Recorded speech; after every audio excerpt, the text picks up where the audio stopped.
السلام علیکم ورحمت الله وبرکاته. ملګرو دوستانو، د نور کله پشان کې ستاسو په خدمت کې نن هم ډیر یو اهم او بهترین عمل پیش کوو. هغه عمل داسې دی، بعض ملګرو باندې قرض راوړي او هغه قرض د هغه چې کوم دی په انسان باندې بوج وي، او قرض خو ضرورت دی، انسان او مسلمان به یو بل سره ښېګڼه کوي چې کله مالی حالت کمزوري شي.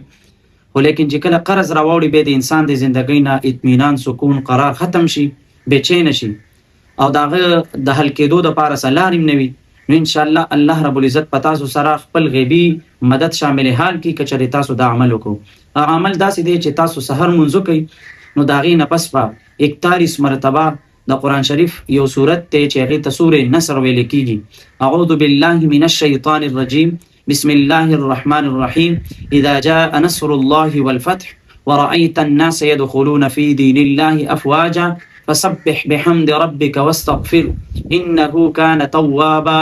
دا صورت مبارکه به تاسو 41 مرتبه یو څو ورځې لګاتار ووایئ. انشاءالله په یو څو ورځو کې به ستاسو دا قرض الله ستاسو د بدن نه او دارنګې ستاسو د بدن نه دا بوج به ختم شي. جزاک الله. السلام علیکم ورحمت الله.